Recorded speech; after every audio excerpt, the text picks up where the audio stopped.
This is The Recap, a weekly reflection on the sermons of Fellowship Baptist Church in Mainville, Ohio, seeking to help you make Jesus essential in every aspect of your life. I'm your host, Ryan Land, and I'm here with the preacher of this week's sermon, Brent Wilson. Brent, welcome back to another week. Here we are.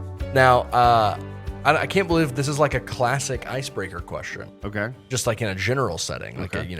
you're doing an icebreaker game at a new job or whatever. We're talking about anxiety this week. And like I don't want to say like what's your biggest fear, but it's kind of that. It's like what just like really gets you anxious? What makes you anxious? Makes me anxious. I think I know what I would say for you. Okay, I want to hear that. Are you going to say what you think it is for me? I know what it is for you. Oh, okay. This is not like your biggest fear, but this does get you anxious. Is when someone's like, "Hey, can we meet?" Oh, yes. Oh, yeah. Especially in church context. Oh, yeah. I'm always like, what about? Just thinking all day, like, what does this person want to talk about? Every church, like, pastor's horror story starts with, hey, pastor, can we meet? Can we talk? Pastor, Yeah. can we talk? So if you want to love your pastor, let me just give you some advice. I'm looking at the camera. If you want to meet, say, hey, Brent, pastor, whatever, I'd like to meet about da-da-da-da-da. That'd be great. There you go. I know that. I figured that was one for you. Yeah, So, yeah. what's mine? You were going to say spiders. Yeah. Yeah.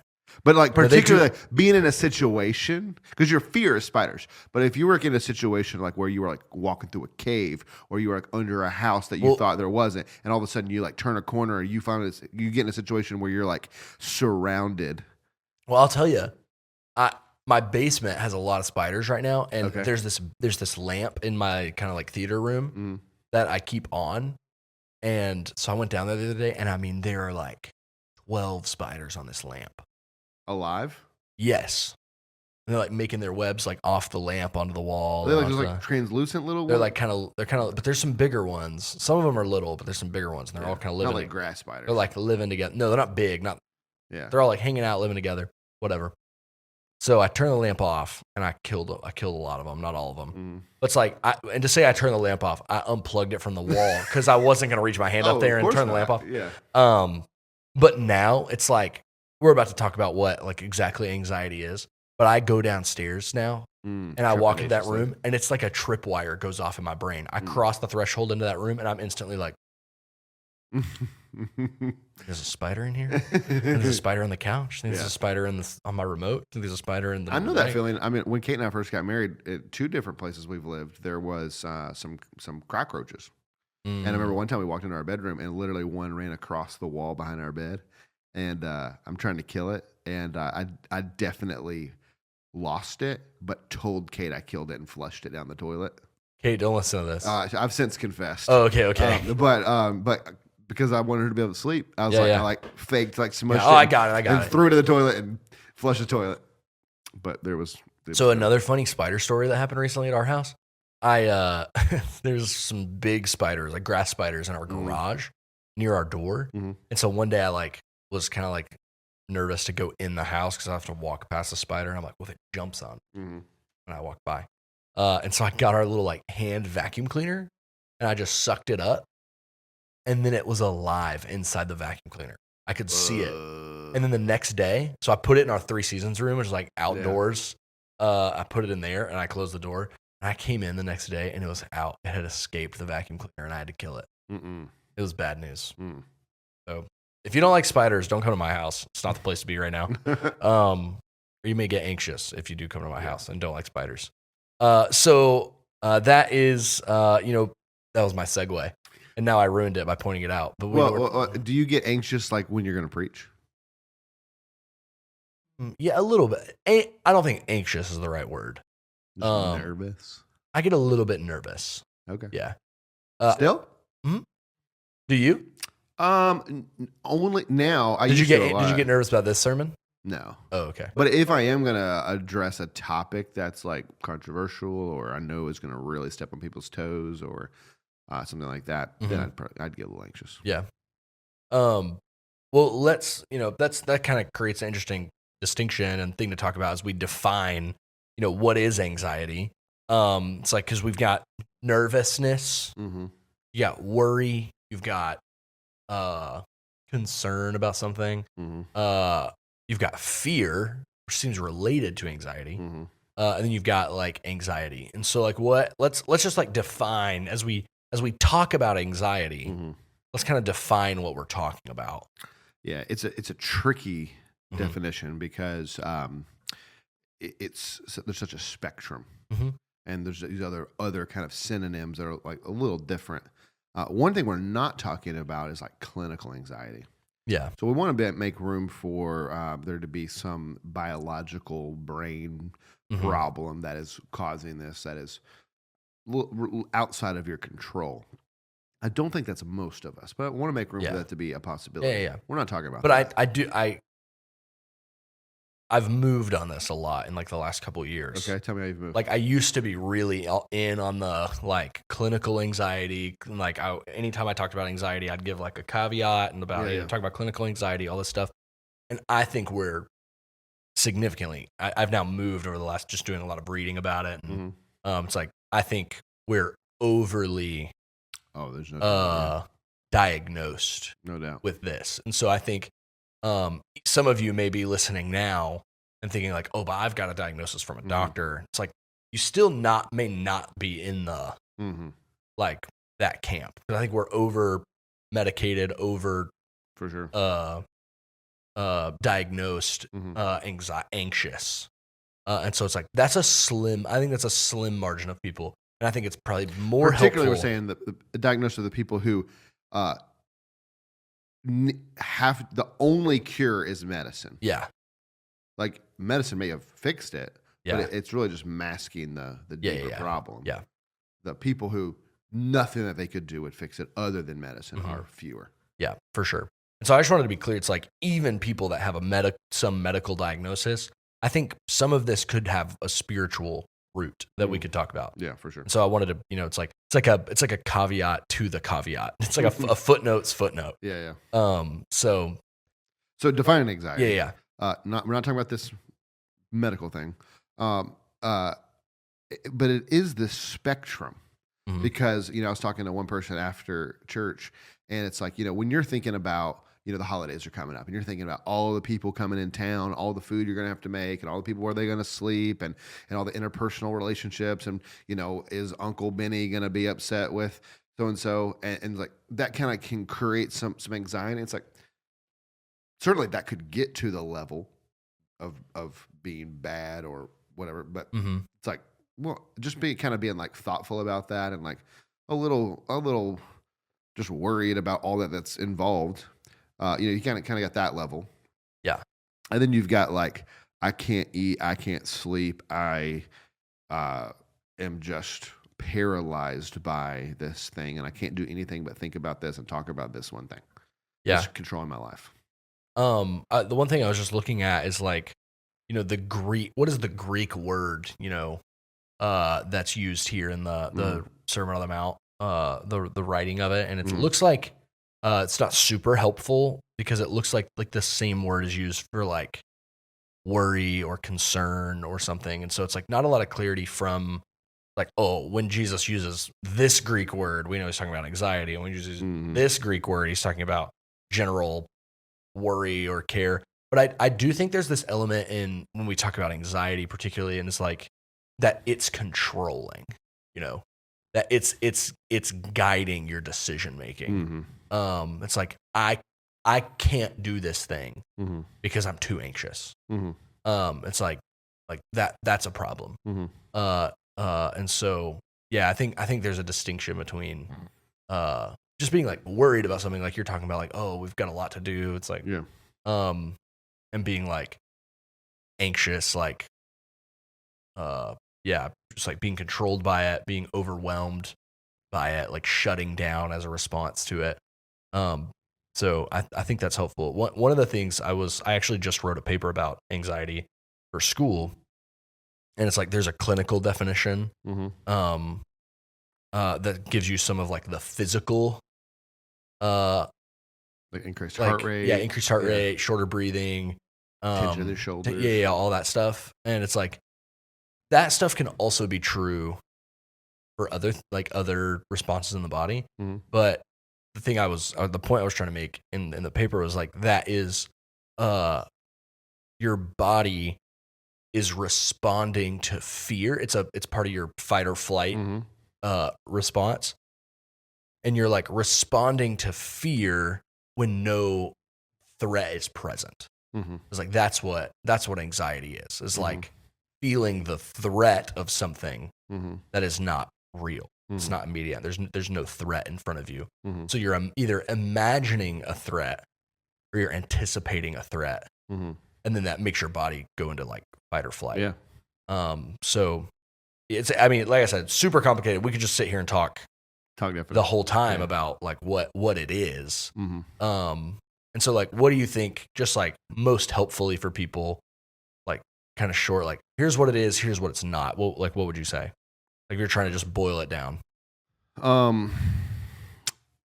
It is dreadful worry.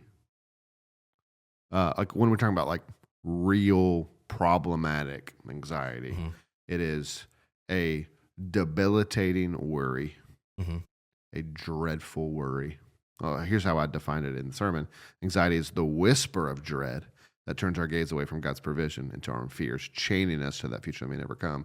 And so it's like you can't actually focus on today because you're so worried about tomorrow. Yeah. And you can't live in the present, and it's ruining these other things in your life. It's not just like, oh yeah, I'm kind of thinking through, I'm kind of a little bit worried about how this thing's going to go. I got a test coming up, a little bit worried how I'm going to do it. I mean, that certainly is anxiety, just to a very lesser extent. Yeah. And so really, I think we're talking more about the debilitating, paralyzing sort of. And I think there is like something you just said made me think of this. There's a little bit of like a two ditches problem. It's like, we don't want to just go through life being like, yeah, come what may, whatever, just like passive, no, like I've got a test coming up. It's like, oh yeah, I'm just going to it's like, I'm not going to study because I'm just going to do what I do on it. You know, it's like, but there's also, you know, the over maybe in a sense, like on one level, I'd say like we talk about fear. There's a healthy fear, right? Yeah. Like I think fear of the Lord. Fear of the Lord. Or I think about like David and Goliath. It's like the reason Goliath loses is because he doesn't have a healthy fear of David. He just comes out with no guard, not worried about it. It's like if he would have feared him a little bit, he would have put a shield up, something, right? And so it's like fear can be healthy to a level. The problem in the story is that the Israelites are all too scared. Right, and so they're on the other side. Man, actually a great story about like anxiety response. Just because like that's the sin of Israel in the story. Not trusting the Lord. They're not trusting in God. Yeah. And they're too scared to act. And David comes in and is like, who's this uncircumcised Philistine that he should threaten the one true God? You know? He's like, he's convinced. He's like, we're going to win. We have God. Yeah, I'll go. Yeah. I've never thought about that. Yeah, maybe. It's fascinating. So yeah. What were we talking about? The definition of anxiety. Sorry, we got off on a tangent. I was saying like in the same way that fear yeah. has a healthy level. There's like potentially a healthy level of anxiety. It's like, hey, you should be like concerned mm-hmm. that you're going to do well on this test that you have next week, or yeah. you have a really hard meeting with your boss or your employee, or you know, whatever. It's like, mm-hmm. yeah, you should have a level of like, I'm going to think about this, do this well, and a little bit of just unease about that. Like, there's something there. It's like, hey, there's a level of health there potentially. Yeah. I think it's when when that is repetitive or mm-hmm. even continual, like mm-hmm. or persistent, like you yeah. just can't get rid of the feeling. You right. can't shake, or it's infiltrating other parts of your life, right? And so it's like you have anxiety about this meeting with your boss or whatever, mm-hmm. and so you can't be relaxed with your family. You can't be, you can't do anything else. Everything is infected by this anxiety you have mm-hmm. For something else. Yeah. Okay. Well, I think that's helpful as a definition. So let's talk a little bit about like the root problem that you prescribed and that Jesus gives in the Sermon on the Mount, and it's the fact he says you have little faith. It's interesting that I didn't bring this out because I don't think it actually makes that big of a difference, but it's just interesting that the translation says, "Oh, you have little faith," but the literal reading in the Greek is Jesus actually calls them, "Oh, you little faiths." Oh, interesting. So You little faiths. yeah, It's like kind of like a pejorative almost. yeah, Like, hey, big faiths on my left, little faiths, y'all move over to my right. yeah. Fascinating. And so talk a little bit about that. I thought this was really well. I don't want to get too much into it, but so talk about what are we having too little faith in? How does that result in anxiety? Well, yeah, it's faith in the Lord, in His Word, in His promises. You know, I talked about these 3 other times that the same phrase is used in the book of Matthew when, you know, the disciples on the storm, Yep. Peter walking on the water, the feeding of the 5,000. And every time there is a doubting of God's control or God's provision or God's ability to continue something. And so Jesus says, you have little faith.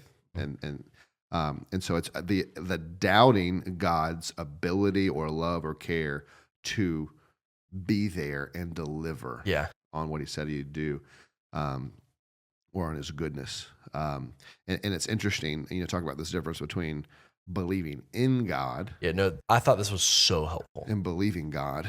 And so, you know, we all say, you know, pretty much in our church, like people, believers, we say, yeah, we believe in God. Of course we believe in God. Mm-hmm. But how many times in every one of our lives and so many different situations do we actually not believe in what God has said? Mm-hmm. We don't believe Him. We don't take His word seriously. We don't believe what He said is true, and that we don't obey Him.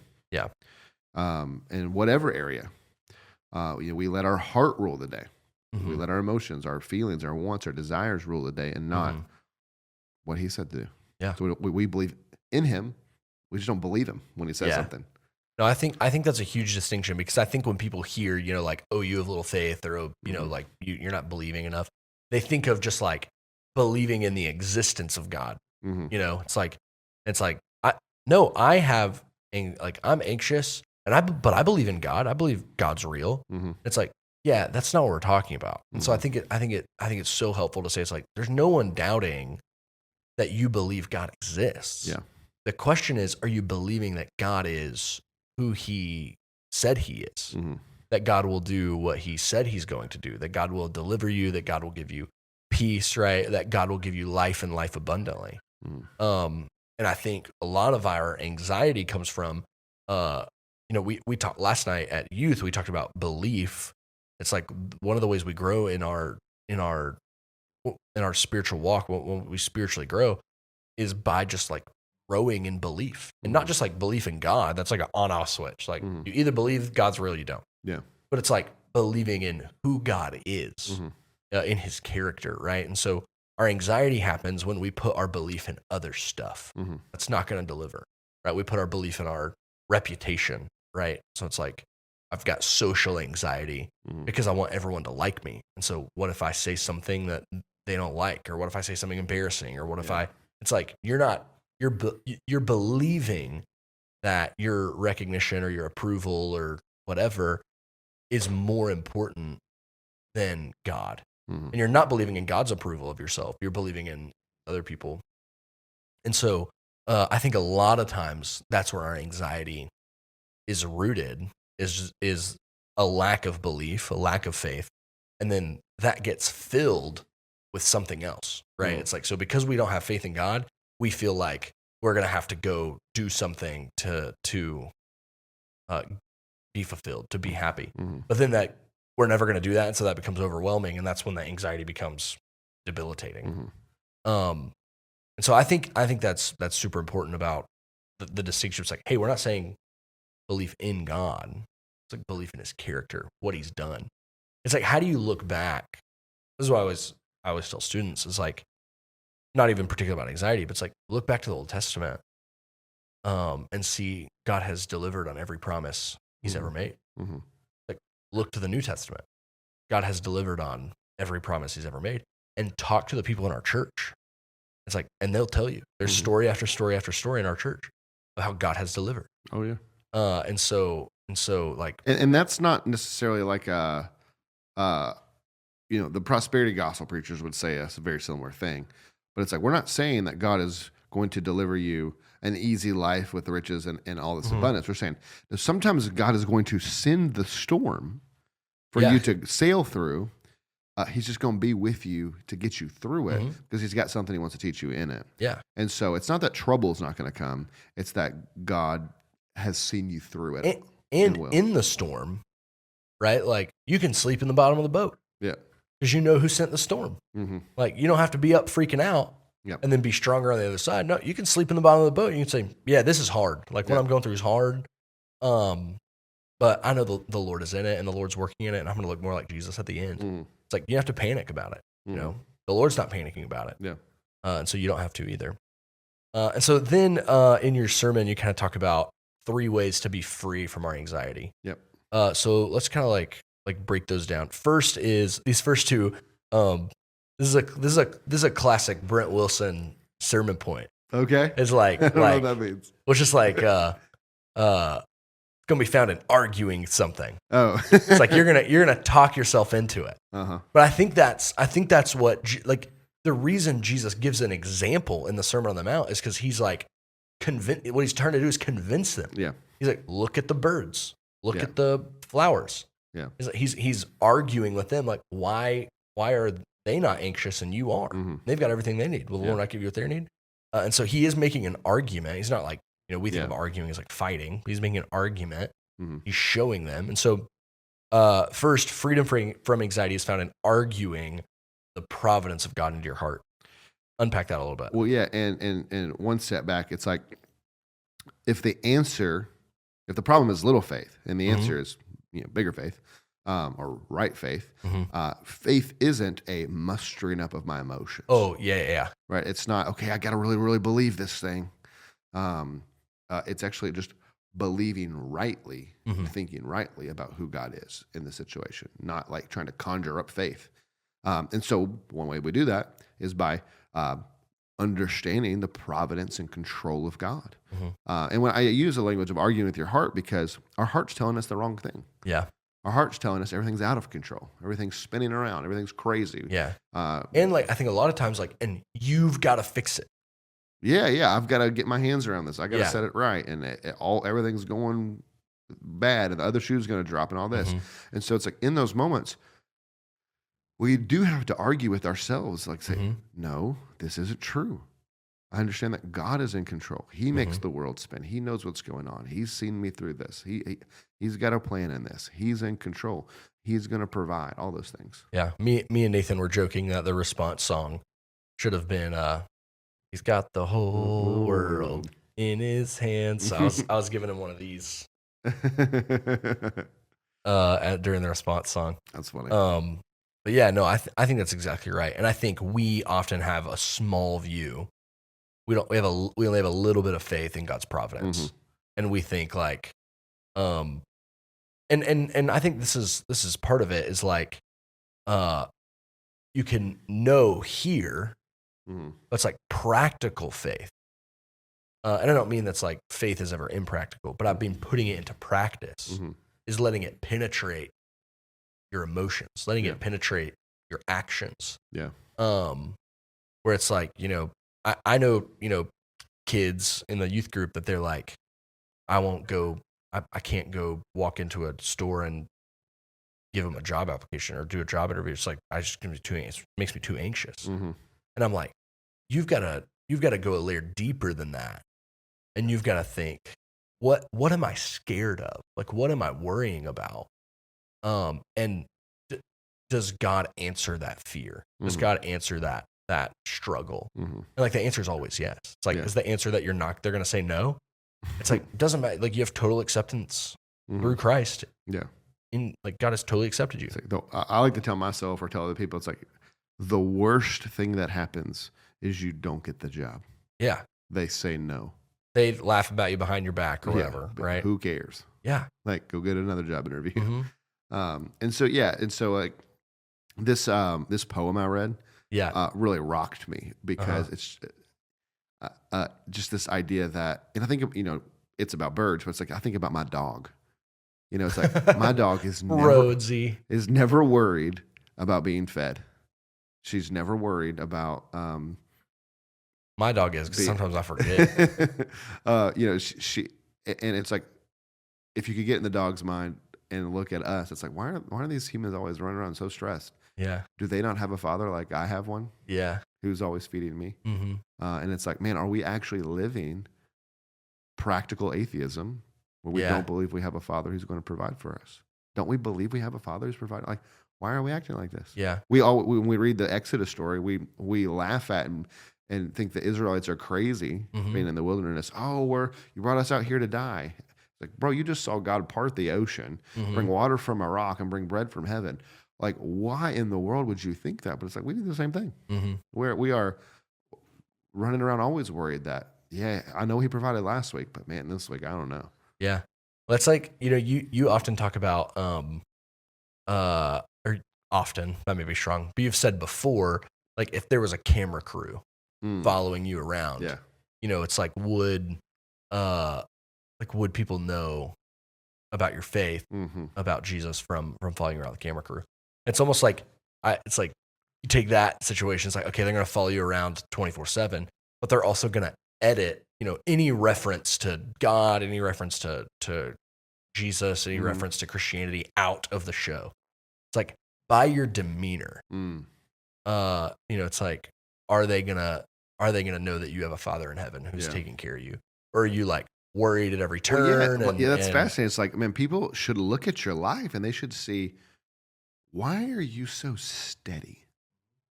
Why do you feel so anchored? Like, I'm over here running around, like, feel like everything's just moving too fast and always falling apart, whatever. And you're over here just like always calm and collected. And I know things going on in your life, and I know things have been crazy and hard in your life, but yet you're just like fine. Yeah, steadfast. Yeah. How is that? Well, let me tell you. Yeah.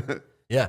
That almost, it's like when we were like in youth group, it's like the thing to say to people is, it's like the kind of preach the gospel, if necessary, use words kind of idea was like, do good stuff for people, serve people, like that's like when you do good things for people and you're kind to people, it's like they'll know you're a Christian or whatever. It's like, now it's like all you got to take is just like not be anxious, like just be comfortable, be at peace, it's like if you're a teenager who goes to school and is just like chill, calm, relaxed, it's like people are gonna be like, "What's up? Like, what you on?" Yeah. It's like, what vape you hitting? Like why are you so chill? And I think that's like, that may be one of the strongest nonverbal testimonies we have to in our culture, is just our ability to be steadfast in things. It's like, we've done a really bad job at this politically. I think it's like Christians can be some of the first on social media or on television or whatever to be like, if this political thing happens, it's like our country's done for. It's like our community's done for. Our Judeo-Christian values are done for, right? Or whatever. And it's like we should actually just be able to say like, hey, this is who I want to win, but if they don't win, it's like, that's not a big deal. I've got a stronger foundation than whatever political candidate can build me. So it's like, I got a king on a throne. Yeah, it's like and he ain't gonna be gone in 4 years or 8 years. He don't get voted on. Yeah, and so it's like that's a strong testimony, I think, in a world that anxiety is like such a marker. Oh yeah. Well, you think about all the people like, man, and this is every 4 years, but it feels like we try to make it even more true. It's like, the democracy's at stake. The country's at stake. If this election doesn't go right, it's all over. It's like, well, the king's going to be on the throne no matter what. Yeah, it's like even if, like, let's say democracy ends or whatever, America's over. Yeah. It had a good run, 200 whatever years. It's like that doesn't change anything for us. Yep, it's Jesus like, still on my throne. Yeah, not my throne, but he's on the throne. He's on the throne, the real throne. Yeah.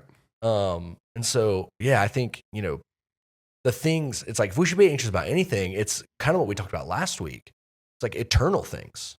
Oh yeah. Imperishable things. Like we should be anxious about our neighbor that doesn't know Jesus more than we're anxious about being accepted socially or who's gonna win in 30 days or whatever. Yeah. So then it's like not only arguing the providence, but the next one is freedom from anxiety is found in arguing the love of God into your heart. Talk about that one a little bit. Yeah. I think a lot of times we think that the reason God isn't answering our prayers, isn't bringing us wherever, we think he's not going to provide, is because he doesn't love us, because we look at ourselves and we see only the failures, and we're forgetting to apply the gospel and believe the gospel is true. And think that, no, God has emptied heaven. He sent his son. Well, how will he not also with him give us all things? And so our hearts are saying, he doesn't love you. You're not good enough. You've disappointed him too much. You don't have enough credibility built up with God for him to really come through for you right here. So sometimes we respond to that like, okay, hey, I got to get to church. I got to start doing all these good things so that God will answer my prayers and provide and take care of me. And it's like, no, you couldn't do enough to build that cred. Jesus is the cred. And so argue with your heart. No, instead of looking down at my heart and thinking, oh yeah, I'm so bad, I'm actually going to look up at Jesus. The answer isn't to look at myself and be better. The answer is to look to Jesus and see how God loves me in him. I think another way that this is commonly talked about is like, preach the gospel to yourself every day. Yeah. Like, remember who you are in God's story. Remember what Jesus has done for you. Remember what God has sacrificed for you to be adopted into his family.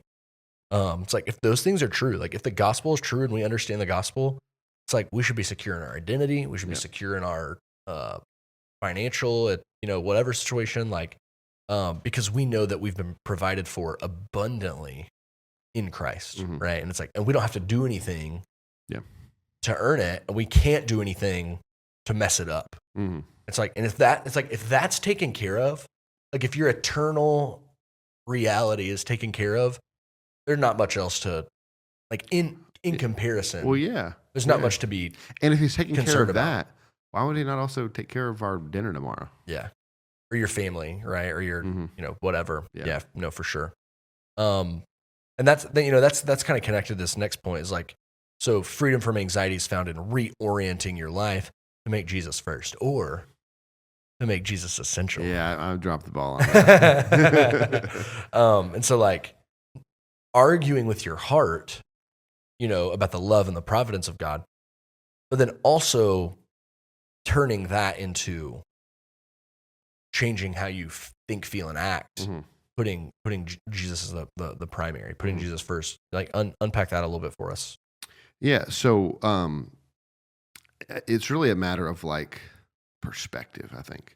When you're I don't know what unoriented, when you're oriented wrongly, and you have put all these other things, I like unoriented, other things first, and you're consumed by, getting this job, getting money, getting food, getting the right clothes, getting popularity, getting praise, getting credit, getting whatever. Well, your focus is there, and those things bring you anxiety. When you set those things aside and say, actually, what matters first is God, his kingdom, his righteousness, Jesus, and actually I'm living for that and focused on that. Well, now the job interview I've got next week, it's like, oh, yeah, that's a blessing God has sent. I get to go have that interview, and man, if God wants me to have it, he'll give it to me, so I'll go interview and trust the rest of God, and if he doesn't, I'll have another one. So now all of a sudden, the anxiety is gone because it's not at the forefront of my vision. Jesus is, and this is just something Jesus has given me an opportunity to do. So it just changes the perspective on the things when we're oriented rightly. Oh, for sure. And it's like, I think, if Jesus is like the prime influencer in your life, right? It's like, like that sounded very social media. I didn't mean it to. Yeah. But it's like, if Jesus is first in your life, Jesus is an essential part of your life. It's Jesus. If a relationship with Jesus is as essential as breathing and as eating and as drinking is to your life, then those things happen naturally, right? It's like you see God's blessing in things rather than the potential pitfalls that may come with it. And you see God's faithfulness even in stuff that's hard, right? That may be hard emotionally for you or maybe hard in relationally for you. Like you see like, oh, but God's making me look more like Jesus through this. So it's, I think you're right. And it's when you shift your life to be centered on who Jesus is, what he has said about himself, then those perceptions start to change. So he gives you new eyes right? You've talked about like gospel glasses before. It's like you put on those gospel glasses, and it's not just like your eternal state that has changed. It's your whole life and how you see the world around you. Oh yeah, that has changed. Absolutely. Because of Jesus' work in your life. And then lastly, you kind of just give, I think this is just a piece of encouragement is what it sounds like. It's like, there's always going to be trouble in this life, and faith in God is the only true medicine. Yeah. Don't think that the way God is going to deliver you an anxiety-free life is by removing the trouble. Yeah. He's never promised to remove the trouble. In fact, he's promised the opposite. The way God is giving you an anxiety-free life. In this sermon. No, yeah. That's like 10 minutes ago, he was like, y'all going to be persecuted. Oh, yeah. Absolutely. And so like that's coming. The way you're going to get freedom from anxiety is through faith in a provider, faith in a good Savior who feeds the birds and dresses the lilies and will do so much to you because he loves you more and cares for you more than those things. Yeah. And so, take the medicine. Yeah. Anxiety-free life can be here. It's not a trouble-free life. It's an anxiety-free life. Yeah. And I think, that is so connected to like the last two kind of pieces of the Sermon on the Mount. It's like the Lord's Prayer. Like, hey, give me this day our daily, give us this day daily bread. It's like, don't give me we're not asking for tomorrow's bread. We're not asking for bread for the week. We're asking for our daily bread. And so it's like, trust God for the day. Yeah. Just do it every day. But then also back to the treasures in heaven, it's like, you don't have to be worried about all this perishable stuff going on. It's like when you are, usually our anxiety is because of something perishable, right? A job, a relationship, a emotional state, a reputation, something like that.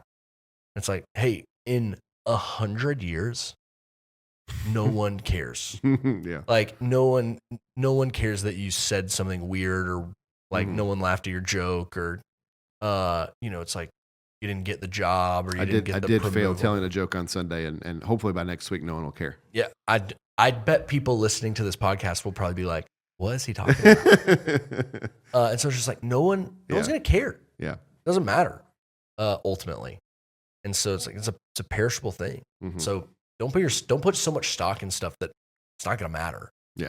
Even big stuff, right, is not ultimately going to last. If you live for the praise of men and you fumble and whatever, you will be crushed. And you'll live in anxiety of they don't approve of me, they don't love me, they don't care about me, they don't think I'm awesome anymore. If you live for the praise of God or the smile of God, then you will do what's right. And whether people praise you or curse you, you don't care. Yeah. Because you have the smile of the one that matters. That's right. Any other final thoughts about our sermon before we got one question and it's kind of a biggie, but yeah, nope, let's do it. All right. This person came in person. So I got a question. They did not even submit it on the form, but we'll still accept it. And so if you want to ask us a person IRL and say, answer this on the podcast, we'll do it. We'll try to remember. Yeah. But so this person just wanted to come and ask, simple question. Is anxiety a sin? Yeah, it's a really great question. It's a really hard question. And it's not an easy, clear answer. The answer is sometimes.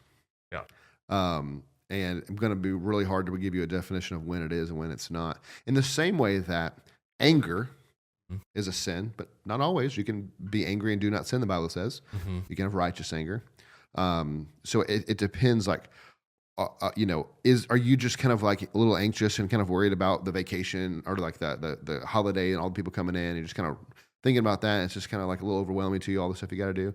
Like that may or not be sinful, but like, are you like stressed out and so worried about, paying your bills this month or, just a lack of trust in the provision and care of God? Then potentially, the command is clear. Yeah. Do not be anxious. So to say, if you are anxious, you're not following the command of Jesus, which would be sin. Yeah. So yes, it can be. And that doesn't need to be like, sometimes we think about sin as moral issues, lying, murder, stealing. But like this is not a moral issue. It's sin in the same sense that like when I don't love God with all my heart, soul, strength, and mind, I'm sinning. Mm-hmm. And in the same way, when I'm not trusting God fully, and that's led to anxiety in my heart, I'm sinning. But yes, it's wrong, and I'm breaking God's command. But it's also just like because I'm broken, and this natural brokenness. Now that doesn't mean I had to give into it. Yeah. But this natural brokenness of my worry and not trusting God and trusting myself just comes out, and we have to fight it. We have to put our trust in God. We gotta have bigger faith and all those things. But it's not something we need to look at and be like, oh my gosh, God is angry at me. We trust the gospel. We believe in the gospel. Yeah. And God wants us to trust him. And so he's trying to show us in our lives again and again, hey, you can trust me. You can trust me. You don't have to be anxious. You don't have to be anxious. Yeah. So yes, it can be a sin. It's not always a sin. It's hard to draw that line where it is. I think two things I would add to that is one, it's like, I think a lot of times when we ask, hey, is this thing a sin? We're usually thinking of like sin is like something we do or don't do. Yeah. Right. So it's like lying. Yeah. We made the decision to lie. Cheating. We made the decision to cheat, So, something like that. It's like something we do or say that is against God's law. When really it's like, we have postures of sin. We have sinful postures in our life. And so when we have more belief, when we put more stock, emotional stock, whatever, in our reputation, in our success, in our, how much people respect us, anything like that, that's a sinful posture because we're not honoring God as supreme. We're saying these things are more important than God. Yeah. And so like when we have so much faith in those things to make us happy, when faith in those things to fulfill us, it's almost like we're committing the sin of idolatry. We're saying those things are what's going to make me happy. Those things are what's going to fulfill me, not God. So I've got to go outside of God to get fulfillment. And that's sin. That's why we do. That's why we commit sins, right? With our hands, with our speech, or with our thoughts. It's the root. But it's also just a sinful posture. And then the other thing I'll say is, and you mentioned this, we were talking about this earlier, was anything that breaks God's shalom, the peace of God, is caused by sin. The rightful ordering and flourishing of the world. Yeah, and so there's a sense in which anxiety is like sickness, in that we all get sick, and that's just not the way it's supposed to be. Yeah, the world we were made to live in, and the way we were made was that we would always easily trust God. We have no reason to doubt him. We would have perfect peace. Yeah, but because of the fall, because of sin, we now live in a place where we have a really hard time trusting, and we're worried and we're anxious, and that's just like a product of the fall. Yeah. And that's the fallen brokenness in us. But so in the same sense that when we get physically sick, we're not just like, oh, I'm sick, guess I'll stay sick or whatever. It's like, no, we get medicine. We go to the doctor. We change our diet. We put that Theraflu stuff or whatever in a pot, and then Vapor Rub like in a pot, and then you boil water and you like breathe it in. It's supposed to like clean out your sinuses or whatever. Pretty awesome. Makes you feel pretty good. But we're not just like, well, I'm sick, and just sit in our sickness. Yeah. Even though it's a result of the fall, it doesn't mean we don't try to push it back. We don't try to restrain the sin in our own life. And so just to say, this is something we all deal with. That doesn't give us an excuse. What it doesn't do is give us an excuse to give into it and to just keep living anxious lives. I think there's a sense in which sometimes we might be afraid to call that sin because we all struggle with it. Like, oh my gosh, I'm sinning. It's like, it's okay. Yeah. I mean, it's not okay, but it's like, it's okay. We're sinners. Yeah. We sin every day, not just because we're lying all the time, but because we don't love God as we should. We don't love other people as we should. We don't trust as we should. Like we're sinning every minute. Yeah. And so it's like, maybe for some of you, it needs to just be this realization of, oh, I'm far more broken than I realized. Yeah. And the beauty of that is the gospel is bigger than you realized. Yeah. It's like, you're like, oh, actually the power of Jesus on the cross is bigger and more beautiful than I've ever comprehended before. Yeah. You've got this breakthrough of like, oh, and then guess what? Hopefully you find something else that you're like, oh, this is a sinful posture. This is a sinful part of my life. Yeah. And that shouldn't make you feel worse. It should just make the gospel feel bigger, feel more powerful, feel more beautiful. And so also this is tangentially related. This is for free. We're not going to charge extra for this. But social media is made to make you anxious. Like, it's made for it. And so if you're finding that you're really anxious, delete social media, specifically off your phone. Give it a shot. It's because it's going to help. And it's like, this is just true. Like there's just like study after study after study on this, that especially in your kids. And there's been whistleblowers. Who've worked at these companies, who've left and said, actually, we know what it's doing and we don't care because we're making money. The chemical imbalance in their brain is either a direct result of the content they've been taking in on social media, or there is no chemical imbalance and they need to just get off. So here's one thing. And so like you mentioned the phone-based childhood. Yeah. This is like my high horse right now. Like I'll tell anyone about this. But your phone is slowly morphing remember those books that was like, it's like they're called Animorphs. And on one side it was like a human, and on the other side it'd be like a frog, and then it would be like every phase of this kid turning into a frog.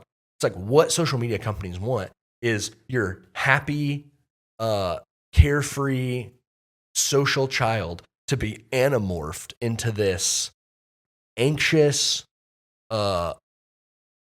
fearful, home attached, and controlled mess. Like that's what they want. Yeah, because like I love listening to people talk about how like if we want to sell a product, we can do it with a stroke of a key because we know so much about you and we've controlled you through what ads we're sending you, the things like we get you. I can send you that right ad at the right time and I'll sell $1 million of it. And the easiest motivator is fear. Yeah. And so what we see on social media is like for young girls specifically, and you think about this from the advertising standpoint, is they're going to show them skinny, socially beautiful, like whatever the beauty standard of the day is, videos. And then after 3 of those, they're like, here's a weight loss pill. Here's a weight loss plan. Here's a yoga plan. Here's a whatever. And so it's both a social conditioning and for buying products. And so like it's just destroying you. So two things. It's destroying your kids and it's destroying you. So number one, you want to know more about this, you need to go read the book, The Anxious Generation by Jonathan Haidt. Go pick it up, read it, audiobook it, whatever. It's audiobooking is kind of ironic, but we'll take it. Yeah. But seriously, fascinating book. A lot of research. Go read it. It'd be very helpful. The second thing I would say is sometimes parents will say to me, I'd love to not have my kid on social media or not give them a phone, but everyone's got one. Well, if he talks about that in the book. He does. If all of our church came together and all the parents said, hey, we will not give our kid a phone until they turn 16 years old and they can drive. And we won't let them have social media until they're 18. Novel, radical idea, I know. But if we all do it, then when your kids complain, you can say, not everyone's got it. Your friends at church don't have it. Yep. And there's a reason for that, because we love you. Exactly right. And that seems harsh, seems hard. But I promise you it's working. I had a friend 2 years ago tell me, we're going to look back at social media like we look back at cigarettes. And that's like, they let us smoke those on planes. Like they let us smoke those inside around kids. Like doctors were prescribing smoking more cigarettes to patients. That's wild. We were fine with 13-year-olds doing it. And in 10 years, we're going to look back, 15 years, we're going to look back and we're going to say, we let 12-year-olds on Facebook and Instagram and TikTok and Snapchat. And it destroyed them. Yeah. And so we're already seeing that. We're moving into that now. And so be on the cutting edge and protect yourself. There's Protect already- yourself oh, yeah. and protect your kids. There's already school systems talking about They're doing it. going to phone-free schools. They're because doing it. They see the data and the research and what it's doing to kids, and so get ahead of it. Help your kids. Yeah. All right. I'm putting my soapbox away. All right. Soapbox gone. That's for free. Bonus content. Any final thoughts extras. Nope. on anxiety? All right. Well, thanks for joining us for the recap. We hope this conversation has encouraged you to keep striving to make Jesus essential in every aspect of your life. If you aren't part of our church family, we'd love to meet you on a Sunday morning. We gather for worship at 10:30 a.m. For more information, you can always go to myfellowship.church. Thanks for listening. Be blessed.